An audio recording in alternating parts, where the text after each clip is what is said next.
Pernahkah kalian membayangkan bagaimana sebuah lautan yang luas bisa terbelah menjadi dua? Mukjizat dahsyat ini terjadi ribuan tahun lalu. Peristiwa ini bukan sekadar cerita, tetapi sebuah kebenaran yang diabadikan dalam Al-Quran.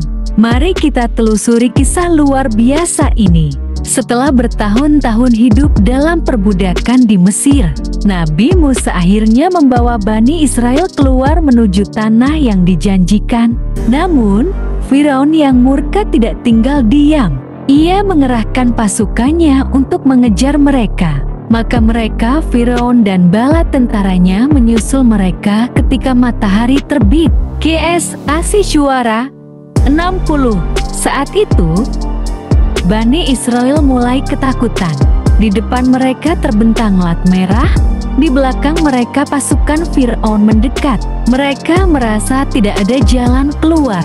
Maka tatkala kedua golongan itu saling melihat, berkatalah pengikut-pengikutmu, sesungguhnya kita benar-benar akan tersusul. QS Asy-Syu'ara 61.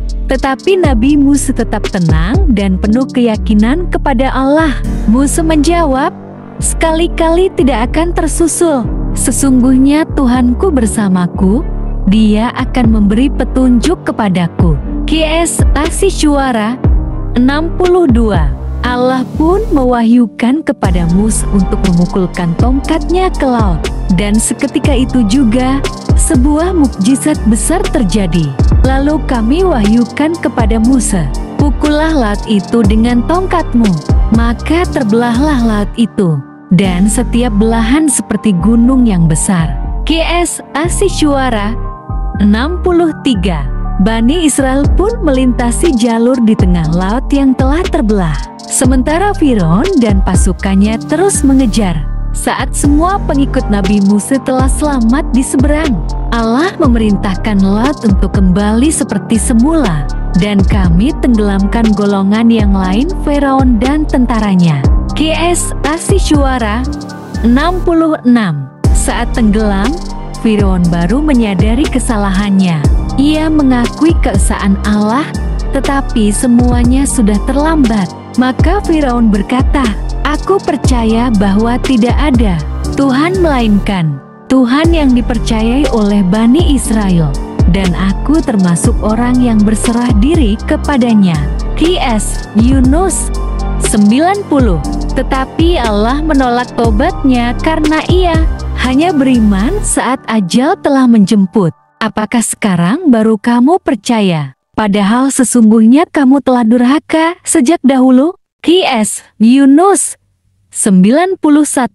Kisah ini mengajarkan kita banyak hal. Satu, keimanan dan tawakal kepada Allah, seperti Nabi Musa yang tidak pernah ragu kepada pertolongannya. Dua, kesabaran dalam menghadapi ujian, karena setiap kesulitan pasti ada jalan keluar. Tiga, kezaliman pasti akan dibalas, seperti Firaun yang akhirnya binasa karena kesombongannya. Rasulullah Shallallahu Alaihi Wasallam bersabda, sesungguhnya Allah memberi penangguhan kepada orang zalim, tetapi apabila Dia telah menghukumnya, maka Dia tidak akan memberinya jalan keluar. Hadis riwayat Bukhari dan Muslim. Subhanallah, kisah ini bukan sekadar sejarah, tetapi pelajaran hidup bagi kita semua. Semoga kita bisa mengambil hikmah dari peristiwa besar ini.